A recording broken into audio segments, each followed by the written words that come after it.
Whenever there's a discussion about the most powerful animated films, like no fairy tales, no magic, just pure, raw, adult emotion, Grave of the Fireflies is usually brought up. A lot of people consider it a good segue who see animation as just kid stuff, something that can't be taken seriously by adults. So, when I heard that, I got really excited and I sort of got this idea of what it was going to be like and what it was going to be about. I saw this film around the same time I saw Saving Private Ryan on the big screen, and I had an idea what it was gonna be. Oh, war is bad, people throwing up their hands saying why, oh, the no good of violence, and so on and so forth. But what I got was something very, very different. I knew it was going to be more focused on the family end, but not quite in the way they depicted it. I don't even see it as really a war movie. I see it more as a battle between pride and sanity, between love and self-preservation. So it kind of confused me when I was younger because I kept thinking I was going to see some sort of anti-war film, and I felt that's not really what I got. I didn't dislike it, I knew it was good, I just didn't quite know what to clarify it as, what to accept it as.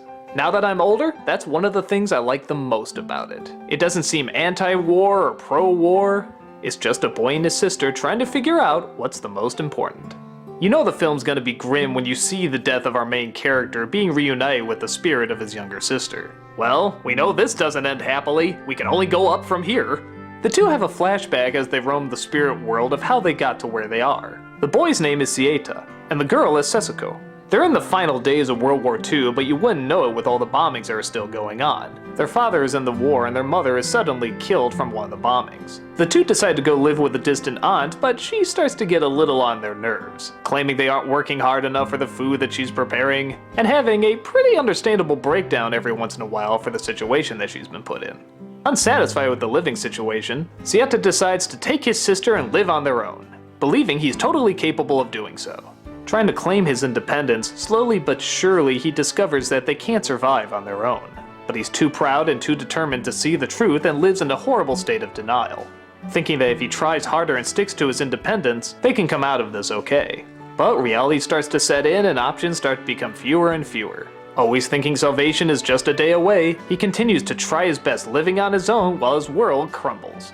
The artistic style in this movie is not trying to be so much pretty or showing off as much as trying to be more realistic. They still move like anime characters, but it's not trying to do any big kicks or flips or any weird angles. Most of the shots keep very still and just let the emotion of the animation carry it through, as well as the voice acting, which is dubbed over pretty well. I personally grew up with the subtitle version and prefer that one a bit more, but the dub is still very well done. There's a lot of different ways you can look at this movie. On the one hand, you can see the boy as a terrible character. Not only is he letting himself starve to death, but he's letting his sister starve to death as well. But I think because they choose to do this age, it makes us suddenly understand what he's trying to accomplish. I think a lot of growing people at that age can become incredibly delusional. And that may be part of the focus of the story, is not to try and grow up too fast, and to appreciate what you have and who you have while you still have them. While many people see it as an anti-war film, and I suppose you can see it as that way, my thought is that this can take place over any disaster. It could happen after a tornado, a tsunami, an earthquake, or yes, even a war. The focus is on the boy who doesn't realize how far he's being pushed, and that there's no crime in accepting failure or asking for help. Part of what makes it work is that the boy himself is not a mean character. A lot of people that have a lot of pride, they usually just throw into the jerk category. Oh, there's nothing good about them, they're just too full of themselves and think they can do stuff that's totally delusional. But this kid's a likable kid. His dad is a fighter and he wants to do the same thing, he wants to be the big supporter. A lot of young people were under that delusion during World War II.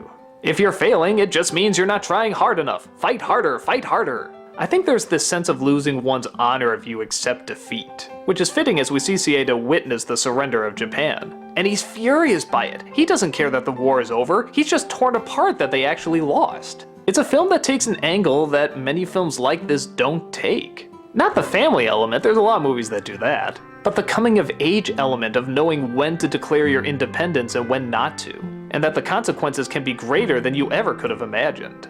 For someone who's expecting more the Saving Private Ryan route where there's gonna be a lot of dead bodies and a lot of gore and a lot of obvious symbolism, I was really blown away that the emotionally gripping and tormenting parts of this movie are the simple choices that they make, and how easily things could have been fixed if he just swallowed his pride. As a young man watching this, I don't know if I was really ready to accept that. Or at least, I didn't know how to accept it.